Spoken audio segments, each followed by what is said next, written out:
श्री गुरुभ्यो नमः हरि ओम। आपादमौलिपर्यन्तं गुरूणाम् आकृतिं स्मरेत् तेन विघ्नाः प्रणश्यन्ति सिद्ध्यन्ति च मनोरथाः। श्री गुरुभ्यो नमः हरि ओम। गेल्या भागामध्ये गुरूंची महिमा काय आहे याच्याबद्दल आपण समजून घेतलं होतं. गुरूंचं महत्त्व काय आहे हे आपण समजून घेतलं होतं. गुरूंचा उपदेश जर नसला तर आपण सर्वथा त्या भगवंताची प्राप्ती सर्वथा करून घेऊ शकत नाहीत. त्याच्यासाठी म्हणून त्या गुरूंच्या उपदेशाची आपल्याला आवश्यकता आहे याच्याबद्दल आपण समजून घेतलं होतं. त्या गुरूंना जाणून घेतलं. असे गुरु म्हणल्यानंतर अनेक गुरु असतात. आपले साक्षात उपदेश देणारे गुरु, त्यानंतर जे आपल्याला मोक्ष विद्येचा उपदेश देतात अशा प्रकारचे गुरु, त्यानंतर आदि गुरु आणि मूल गुरु, अशा प्रकारे गुरूंमध्ये पण वैविध्य आहे. तर ह्याच्यामध्ये आपले जे उपदेशक असलेले गुरु आहेत ते गुरु, त्यांच्याविषयी तर आपण भक्ती करावी, त्यांचं चरित्र जाणून घ्यावं, त्यांच्यामध्ये जे चांगलं आहे ते सगळे गोष्टी माझ्यामध्ये यावेत म्हणून ह्या रीतीने आपण त्या एका गोष्टीवर फोकस करायचा प्रयत्न करावा. कारण काय, मोठ्यांना बघूनच आपण शिकून घेत असतो. मोठ्यांना बघूनच आपण हे सगळे गोष्टी शिकून घ्यायच्या असतात. आपल्यामध्ये ज्ञान इत्यादी गुण यायचे असतील तर त्याच्यासाठी म्हणून त्या गुरूंचा अनुग्रह होणं आवश्यक असतं. तर त्या गुरूंची भक्ती करावी. त्यानंतर मोक्षगुरु अथवा सद्गुरू अशा प्रकारे म्हणतात. हे काय असतंय म्हणजे नियतगुरु म्हणतात ह्यांना. नियतगुरूंचा विचार परत कधीतरी विस्तार रीतीने जाणून घ्यायचा आपण विचार त्याचा मी परत एकदा सांगायचा प्रयत्न करतो. कारण काय, त्याच्यासाठी म्हणून अनेक गोष्टी फार विस्तार रीतीने आपल्याला जाणून घेणं आवश्यक आहे. तर हे जे नियतगुरु असतात, मोक्षगुरु, त्यांचा उपदेश झाला तर आपल्याला कळते की मी कसा आहे, मी जीव आहे, माझं स्वरूप असं आहे, मी अशा प्रकारच्या भगवंताची उपासना करायची आहे, किती दिवस उपासना करायची आहे, हे सगळे गोष्टी सांगणाऱ्या व्यक्ती म्हणजे मोक्षगुरु, सद्गुरू असतात. मते श्रुती ध्यान काल विशेषम गुरुरुत्तमः वेत्ती तस्योक्त मार्गेण कुर्वतस्याद्धि दर्शनम. भगवंताचा साक्षात्कार व्हायचा असेल तर आपल्याला त्या भगवंताची उपासना करणं आवश्यक आहे. परंतु भगवंताची उपासना करायचं असेल तर उपासना करण्यासाठी सगळ्यात अगोदर त्या भगवंताला योग्य रीतीने जाणून घेणं आवश्यक आहे. कशा प्रकारच्या भगवंताची मी उपासना करायची, भगवंताला जाणून घेतो आपण. वेद आहेत, उपनिषद आहेत, गुरूंनी उपदेश दिला, आपल्याला ज्ञान दिला, ज्ञान दिल्यामुळे आपल्याला त्या प्रकारचं सेन्स डेव्हलप झालं. वेदांचा उपनिषदांचं अध्ययन केलं, त्याच्यापासून भगवंताचं ज्ञान मिळाला. ही गोष्ट निराळी. आपल्याला ध्येय सदा सवितुर्मंडल मध्यवर्ती नारायण सरसिजासन सन्नविष्ट केयुरवान मकरकुंडलवान किरीटी हारी हिरण्मय वपू धतशंखचक्र, ह्या प्रकारे गायत्री रूपी भगवंताचा ध्यान कशा रीतीने करायचं हे सांगितलं. परंतु ध्यान करताना आपण साक्षात त्या भगवंताला बघितलेलं नाही आहे. त्याच्यासाठी ध्यान करा म्हणलं तर तसं होणं शक्य नाही आहे. त्याच्यासाठी आपण काय करावं लागतंय,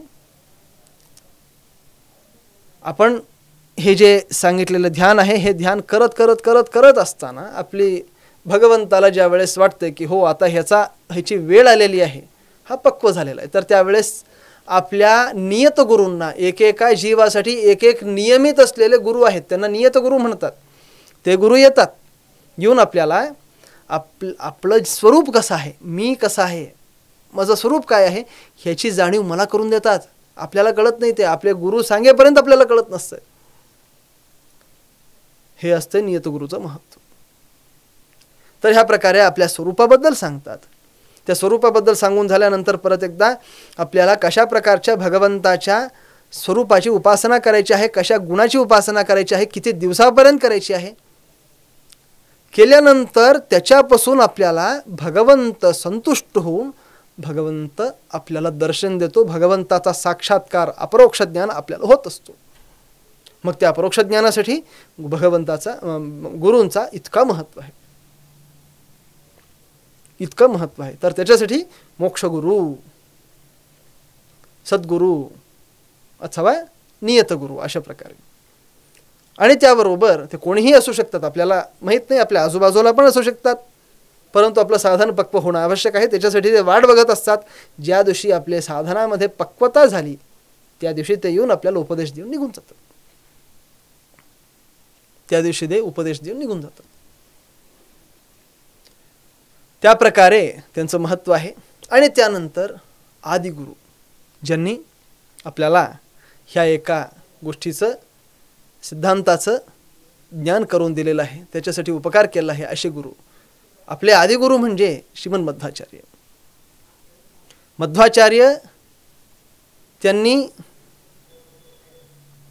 द्वैत सिद्धांताची पुनःस्थापना केली. ह्याच्याबद्दल मी थोडंसं विस्तृतरीतीने सांगतो, परंतु आधी हे आदिगुरु म्हणजे श्रीमद मध्वाचार्य, मूल गुरु म्हणजे श्रीमन नारायण.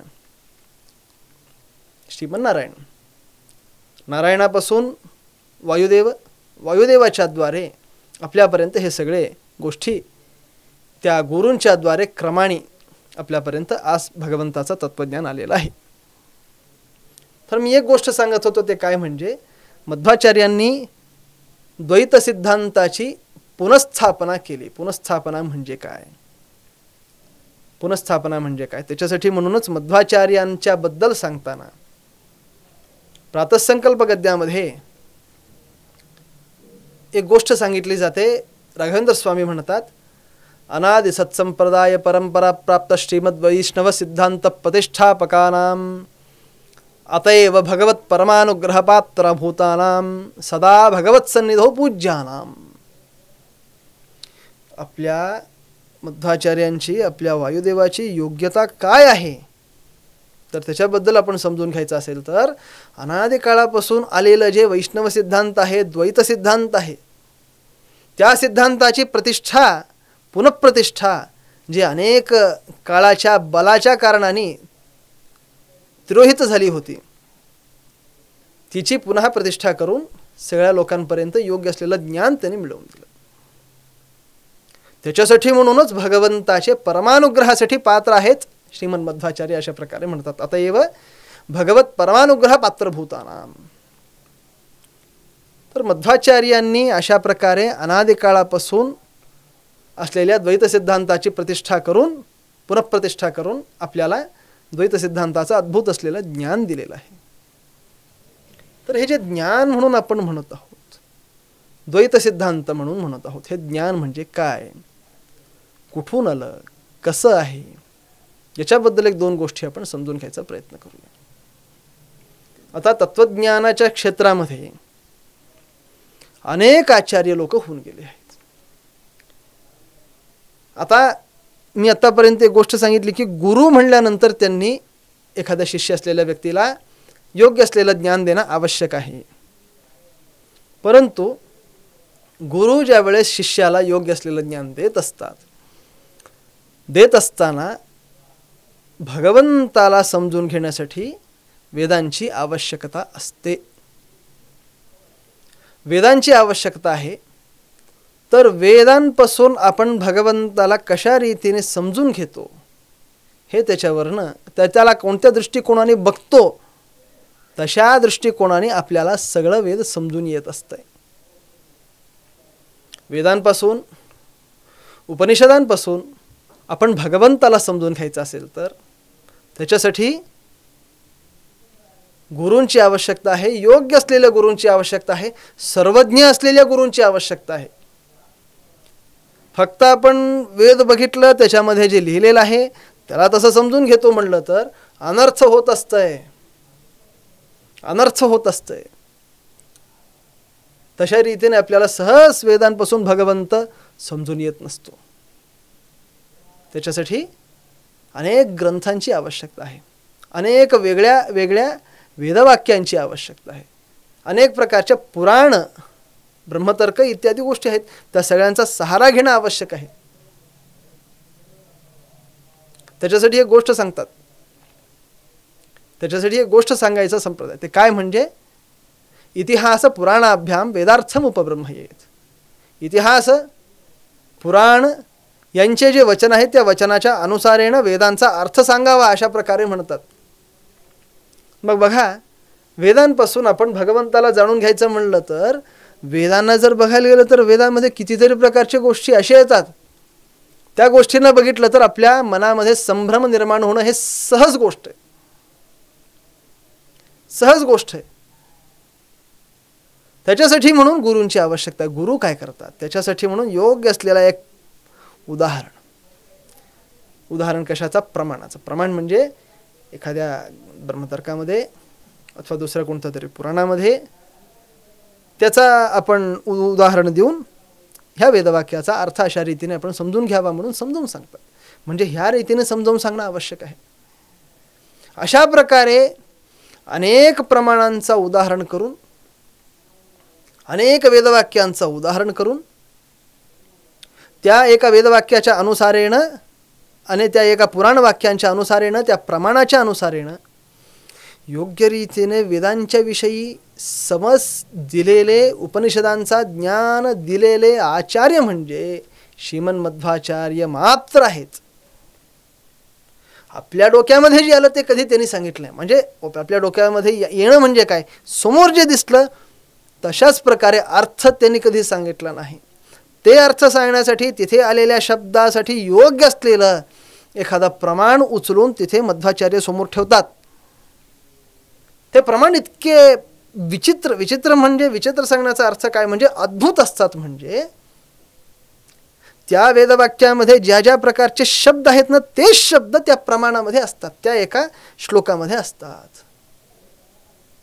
म्हणजे सांगण्याचा अर्थ काय म्हणजे ह्या एका वेदवाक्यामध्ये आणि ह्या एका वेदवाक्याला समजून घेण्यासाठी जे प्रमाण दिलेलं आहे ह्यांच्यामध्ये समानता असते. अशा रीतीने समान रीतीने दोन्हीही ह्याचं समतोलनात्मक अध्ययन करायला शिकवणारे जगातले एकमेव आचार्य म्हणजे श्रीमन मध्वाचार्य मात्र आहेत. अशा रीतीने त्यांनी त्या गोष्टीवर न्याय केलेला आहे. त्याचे रीत अनेक आहेत, त्याला जसा जसा प्रसंग येईल त्या अनुसारेनं आपण त्याला समजून घ्यायचा प्रयत्न करूया. तर त्याच्यासाठी अनादिकाळापासून आलेलं जे वैष्णव सिद्धांत आहे, वैदिक सिद्धांत आहे, सनातन सिद्धांत आहे, ह्याचं प्रतिष्ठापन करणारे आचार्य म्हणजे श्रीमन मध्वाचार्य. द्वैत अशा प्रकारे मी शब्द वापरला होता. ह्या द्वैत शब्दाचा अर्थ काय? अनेक मत आहेत. सिद्धांताच्या फिलॉसॉफिकल असलेल्या जगामध्ये अनेक शब्द आहेत. द्वैत, अद्वैत, विशिष्टाद्वैत, शुद्धाद्वैत, त्रैत इत्यादी अशा प्रकारे अनेक शब्द आहेत. अद्वैत शब्दाचा अर्थ काय म्हणजे त्याच्यासाठी अद्वैताच्या आधी आपण द्वैत समजून घेणं आवश्यक आहे. द्वैत म्हणजे जे जीव आहे, देव आहेत, हे दोन्हीही वेगळे आहेत. जीव एक, देव एक, दोघंही वेगळे आहेत. भगवंत सोडून भगवंताच्या अतिरिक्त जीव म्हणून एक सत्य वस्तू आहे, भगवंताच्या अतिरिक्त जग म्हणून एक सत्य वसलेली वस्तू आहे. अशा प्रकारे सांगणारा जो सिद्धांत आहे त्याला द्वैत सिद्धांत म्हणतात. भगवंताच्या परब्रह्माच्या अतिरिक्त जीव, समग्र जग हे सगळं काही सत्य आहे अशा प्रकारे सांगणारा जो सिद्धांत आहे त्याला द्वैत म्हणतात. ह्याच्या विपरीत जीव म्हणजे देवच जीव आहे, ह्याच्या व्यतिरिक्त सत्य असलेली जगामध्ये कोणतीही वस्तू नाहीये अशा प्रकारे सांगणारा जो सिद्धांत आहे त्याला अद्वैत अशा प्रकारे म्हणतात. मध्वाचार्यांनी वेद, उपनिषद, पुराण, अनेक प्रकारचे गीता, महाभारत इत्यादी ह्या सर्व ग्रंथांच्या आधारावर द्वैत सिद्धांताची स्थापना केली. ह्या ग्रंथांच्या आधारावर म्हणून मी शब्द कशासाठी वापरत आहे म्हणजे ह्या एका द्वैत सिद्धांताची स्थापना करायला आचार्यांनी स्वतःचा एक नवीन कॉन्सेप्ट लावला अशा प्रकारे नाहीये.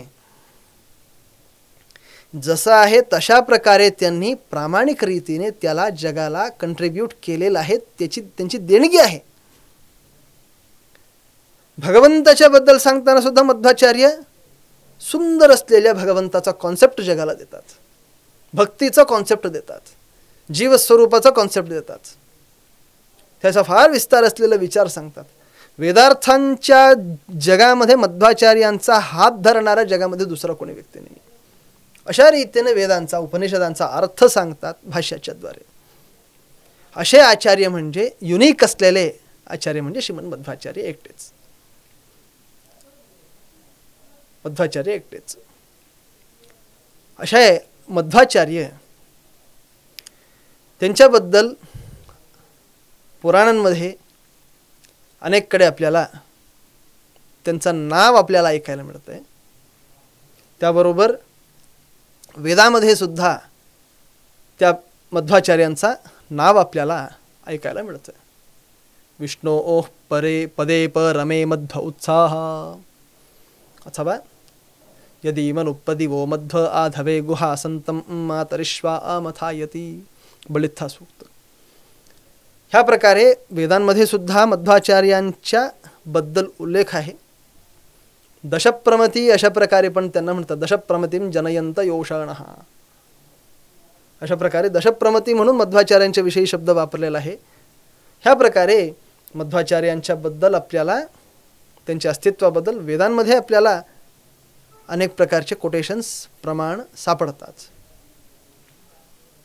त्याबरोबर पुराणांमध्ये सुद्धा मध्वाचार्यांनी अवतार घेतला आणि द्वैत सिद्धांताची पुनःप्रतिष्ठापना केली याच्याबद्दल सुद्धा आपल्याला ऐकायला अनेक गोष्टी मिळतात. परंतु मध्वाचार्य कोण आहेत, माझा विषयच हे आहे. समग्र जे गुरुपरंपरा आहे उत्तरादी मठाची, त्याबरोबर अनेक महा विभूती पुरुष जे आपल्या द्वैत सिद्धांतांमध्ये होऊन गेलेले आहेत, अशा त्या सगळ्या लोकांचं पण चरित्र सविस्तर रीतीने आपण समजून घ्यायचा प्रयत्न करावा. तर श्रीमद मध्वाचार्य कोण आहेत, कशासाठी त्यांनी भूलोकामध्ये त्यांनी अवतार घेतला, त्यांचा अवतार कशासाठी झाला, याच्या मागचं कारण काय होतं, त्याच्या पूर्वीची स्थिती काय होती, ह्या सगळ्या गोष्टींना समजून घ्यावं आणि त्या अनुसारेनं मध्वाचार्यांची भक्ती आपण करायचा प्रयत्न करावा. श्रीकृष्णार्पणमस्तु.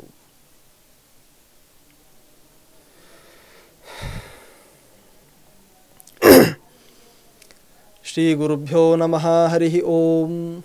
आपादमौलिपर्यन्तं गुरूणामाकृतिं स्मरेत् तेन विघ्नाः प्रणश्यन्ति सिद्ध्यन्ति च मनोरथाः. श्री गुरुभ्यो नमः. हरिः ओम. आतापर्यंत थोडंसं जेवढं शक्य आहे तेवढं द्वैत सिद्धांताचा परिचय, श्रीमद मध्वाचार्य त्यांचा परिचय किती प्रामाणिकपणे त्यांनी वेदांवरती पुराणांवरती न्याय केलेला आहे याच्याबद्दल आपण गेल्या एका भागामध्ये समजून घेतलं होतं. श्रीमद मध्वाचार्य कोण आहेत असा प्रश्न आपण ऐकला होता गेल्या एका भागामध्ये. श्रीमद मध्वाचार्य वायुदेवाचा अवतार आहे. वायुदेवाचा अवतार आहे. वायुदेव म्हणजे कोण? वायुदेव म्हणजे सगळ्यात अगोदर आपल्या डोक्यामध्ये येतं वायू म्हणजे हवा. पंचमहाभूतांपैकी जे वायू आहे त्या एका वायूचे देवता म्हणजे श्रीमद मध्वाचार्य अशा प्रकारे आपल्याला वाटू शकते. परंतु तसं नाही. वायुदेव भगवंताचेच पुत्र आहेत. बृहदारण्यक उपनिषदामध्ये आणि इतर अनेक उपनिषदांमध्ये सुद्धा आपण बघतो मध्वाचार्य त्या वायुदेव अनेक रीतीने त्यांनी भगवंतापासून जन्म घेतलेला आहे. वायुदेव त्यांना जर आपण त्या एका देवतेची कॅटेगरी म्हणून जर आपण समजून घ्यायचं म्हणलं तर वायुदेवाच्या विषयी एक शब्द आहे ऋजू अशा प्रकारे शब्द आहे. ऋजू अशा प्रकारचा शब्द आहे. ऋजू म्हणजे असतंय काय, वायू म्हणजे शब्दाचा अर्थ काय, याच्याबद्दल आपण थोडंसं सविस्तर रीतीने जाणून घ्यायचा प्रयत्न करूया. ऋजू शब्दाचा अर्थ आहे जे जीवलोक ब्रह्मदेवाच्या पदवीसाठी योग्य असतात ना, त्यांना ऋजू अशा प्रकारे म्हणतात. जे जीव ब्रह्मदेवाच्या पदवीसाठी योग्य असतात अशा प्रकारच्या जीवराशींना ऋजू अशा प्रकारे म्हणत असतात. तर हे जे ऋजू नावाचे जे देवता आहेत, हे देवता अनादिकाळापासून त्यांनी साधन केलेलं आहे. साधन केल्यानंतर साधन करत असताना त्यांना भगवंताचा साक्षात्कार होतो. भगवंताचा साक्षात्कार झाल्यानंतर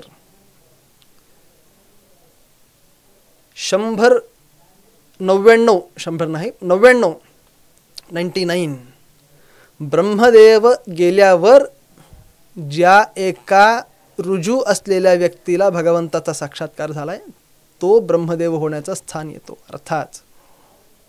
अर्थात सांगण्याचा अर्थ काय म्हणजे 100वे ऋजू असलेले व्यक्ती म्हणजे ब्रह्मदेव. हे मध्वाचार्यांच्या सिद्धांताच्या अनुसारेनं असलेली जी व्यवस्था आहे त्याच्याबद्दल मी सांगत आहे. 100 ऋजू असलेले देवता असतात. त्या 100 ऋजू असलेल्या देवतांमध्ये 100वे व्यक्ती म्हणजे ब्रह्मदेव. त्या ब्रह्मदेवाच्या वर 99वे व्यक्ती म्हणजे वायू अशा प्रकारे त्यांचं नाव आहे. त्यांच्यावरती लातव्य अशा प्रकारे एक वायुदेव असतात.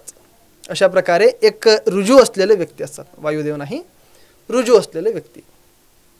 त्यांच्यावरती जे व्यक्ती आहे त्यांचं नाव गंतव्य अशा प्रकारे असतं. मी जास्त काही नावं सांगत नाही, परंतु हे 4 व्यक्ती आहेत. अशा प्रकारे किती लोक असतात? 100 व्यक्ती असतात. ह्या 100 व्यक्तींमध्ये कशा प्रकारे हे सगळे गोष्टी चालतात म्हणजे आता 100वे व्यक्ती ब्रह्मदेव, त्यांना त्यांचं आयुष्य किती? 100 वर्ष. त्यांच्या मानाने ते 100 वर्ष जगत असतात.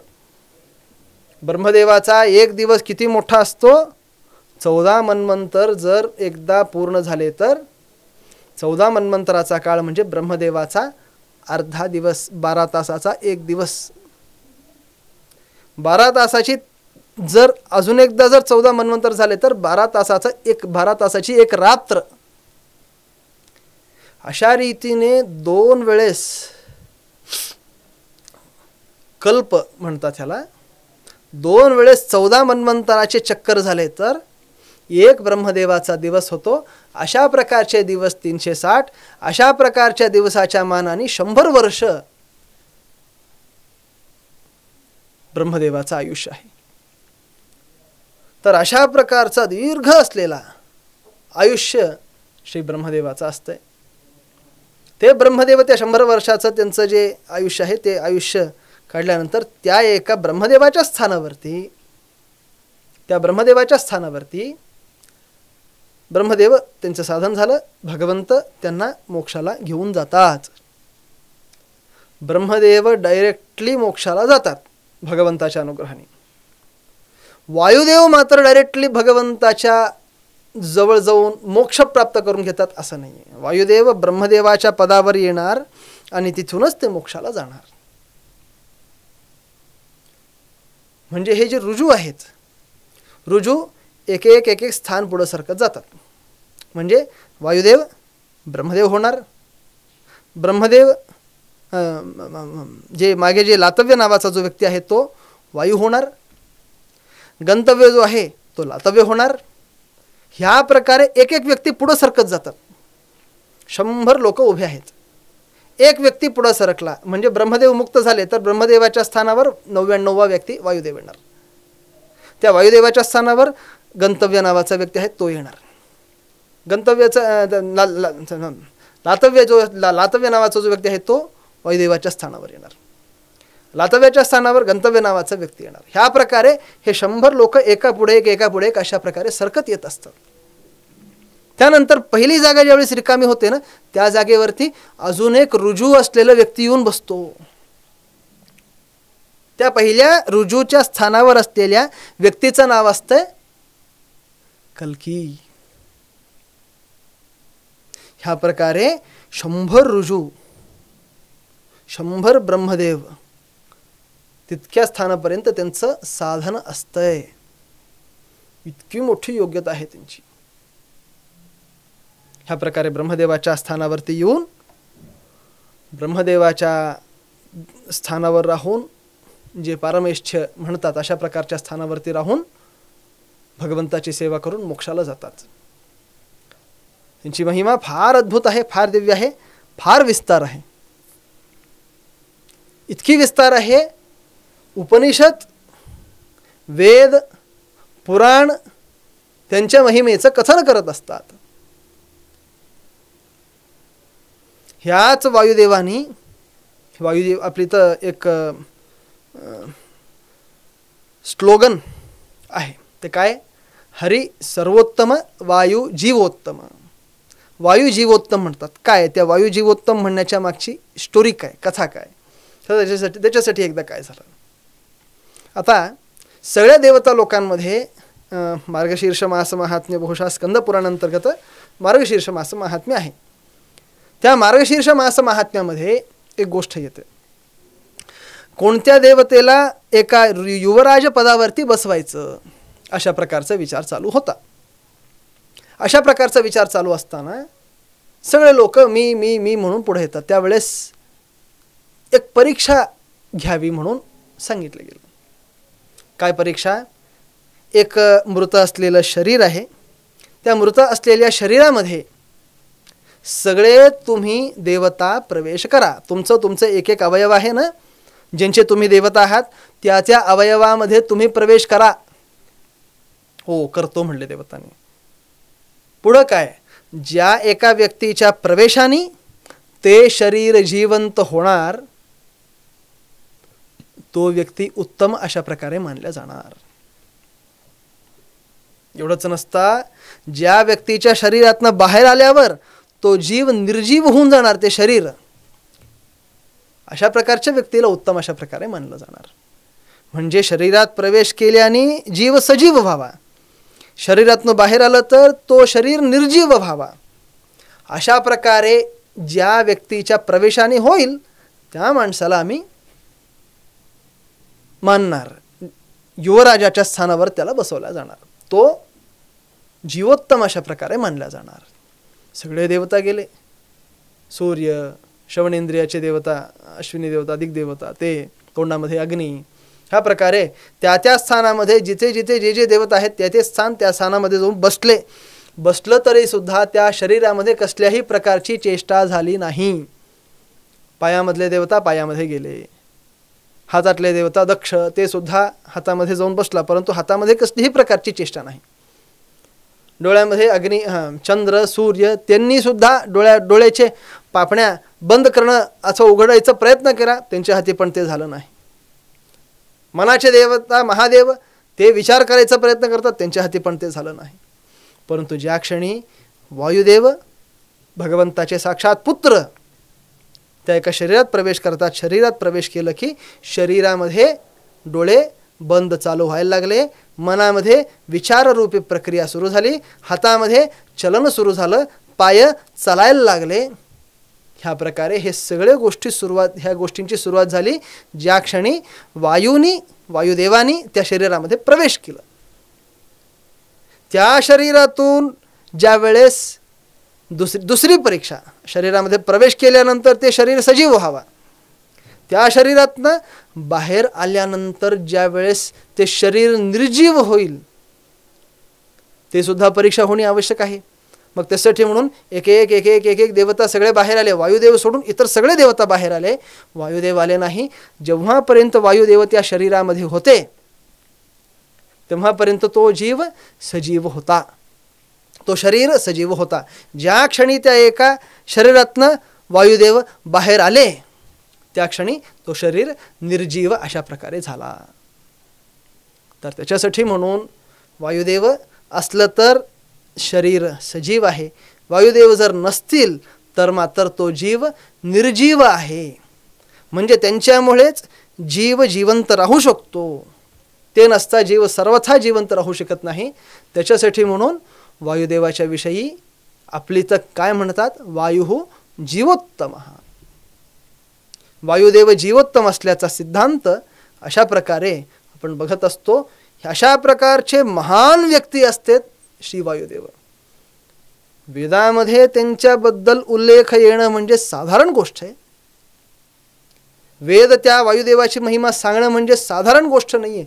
मध्वविजयामध्ये पण पुढे सांगतात, ताम मंत्रवर्णैर अनुवर्णनीयाम. वायुदेवाची महिमा सांगणार म्हणलं तर तुम्ही कोण म्हणलं तर वेद सांगतात, त्यांची महिमा आपण काय सांगायचं. अशा प्रकारे ते सुद्धा ती गोष्ट सांगतात. सांगण्याचा अभिप्राय काय म्हणजे वायुदेव वेदोक्त असलेली त्यांची महिमा आहे. भगवंत तारतम्यामध्ये भगवंताच्या नंतर लक्ष्मीदेवी, लक्ष्मीच्या नंतर तिसरा स्थान म्हणजे साक्षात वायुदेवाचाच आहे. वायुदेव ब्रह्मदेव ह्यांचाच आहे. अशी अद्भुत योग्यता संपन्न असलेले व्यक्ती म्हणजे श्री वायुदेव. ह्याच वायुदेवाच्या बद्दल अनेक गोष्टी आहेत. अनेक गोष्टी म्हणजे काय, एकदा देवता लोकांनी सगळ्यांनी मिळून उपासना करायला सुरुवात केली. उपासनेच्या वेळेस त्यांनी काय केलं, एक एक देवता उभा राहायचा, त्या एका स्थानावरती जाऊन भगवंताची स्तुती करायचा. स्तुती करत असताना त्यांना असुर लोक त्यांची जर समजा ती स्तुती ती उपासना जर पूर्ण झाली तर असुर लोक सगळेजण हरून जाणार, पराजित होणार अशी एक परिस्थिती होती. त्याच्यासाठी असुर लोक काय करायचे, त्या सगळ्या देवतांमध्ये प्रवेश करून त्यांची साधना पूर्णपणे न होण्यासारखं करायचे. न होण्यासारखं करायला ज्यावेळेस ते सगळे लोक करत होते तर त्यावेळेस सगळ्या देवता लोकांनी मिळून वायुदेवाला प्रार्थना केली, वायुदेवा तुम्ही आमच्यासाठी भगवंताची स्तुती करा. अशा प्रकारे सांगितल्यानंतर वायुदेवानी ज्यावेळेस उच्च स्वराने सामगान केलं त्यावेळेस दैत्य लोक त्यांच्यावरती आक्रमण करावं, त्यांच्या शरीरामध्ये प्रवेश करावं, त्यांना सुद्धा कलुषित करावं म्हणून प्रयत्न करतात, परंतु त्यांच्या हाती झालं नाही. वायुदेवाच्या शरीराचा स्पर्श झाला की जशा प्रकारे मोठ्या एका दगडावर विटाचे तुकडे फेकल्यानंतर विटाचे तुकड्याचा जशा प्रकारे चुराडा होऊन जातो त्या प्रकारे त्या असुरांचा चुराडा झाला होता. त्याच्यासाठी उपनिषद म्हणतंय आखणाश्म समो वायुः, आखणाश्म समो वायुः अशा प्रकारे म्हणतात. तर अशा प्रकारे त्या वायुदेवाच्या उपासनेने दैत्य लोकांचा सुद्धा आपल्यावरती प्रवाह, अज्ञानाचा प्रवेश हे सगळं आपल्यामध्ये होत नसतो. न होता आपण आरामात राहू शकतो. अशा प्रकारची गोष्ट समजून घ्यावी. तर ह्या कारणाने वायुदेव जे आहेत सगळ्या देवतांमध्ये उत्तम, सगळ्या देवतांचे युवराज अशा प्रकारे मानल्या गेलेले आहेत. एवढंच नसता त्या वायुदेवाची उपासना नसता, त्या वायुदेवाची उपासना नसता शास्त्र म्हणतंय विना प्रतीकम प्राणस्य स्मरण निरय भाग भवेत. वायुदेवाच्या उपासनेच्या विना जर आपण डायरेक्ट भगवंताची उपासना जर केली तर भगवंत त्याला स्वीकारत नाही, प्रत्युत आपल्याला नरकाची प्राप्ती होत असते. म्हणजे आता आपण समजा एखादं छोटंसं दान दिलं, दान दिलं तर दान दिल्यानंतर ते जे दान द्यायची वस्तू आहे आपण श्रीकृष्णार्पणमस्तू म्हणतो. डायरेक्ट श्रीकृष्णार्पणमस्तू आपण म्हणायचं नसतंय. मग काय करायचं, कशा रीतीने त्याला समर्पित करायचं भगवंताच्या चरणी म्हणजे अस्मत गुरुवंतर्गत भारतीरमण मुख्य प्रणांतर्गत श्री विष्णू प्रीत्यर्थम अशा प्रकारे म्हणायचं. ह्या रीतीने समजा आपण त्या भगवंताची वायुदेवाच्या द्वारे जर ते कर्म आपण समर्पित केले नाही तर ते जे कर्म आहेत त्या कर्माच्या द्वारे अनेक प्रकारचे दोष सुद्धा आपल्यापर्यंत येतात. मग ते जे कर्म आपण भगवंताला समर्पित करतो त्याला फिल्टर करून ते जे आहेत ते कर्म त्याच्याला फिल्टर करून त्याच्यातले जे कोणते पण दोष आहेत ते सगळे दोष त्याच्यातनं बाहेर काढून वायुदेव काय करतात म्हणजे आपण त्यांच्याद्वारे जर समर्पित केलं तर त्या कर्मामध्ये जे दोष आहेत त्याला बाजूला फिल्टर करून काढून टाकून भगवंताला घेऊन जाऊन सांगतात, आपल्यासाठी प्रार्थना करतात.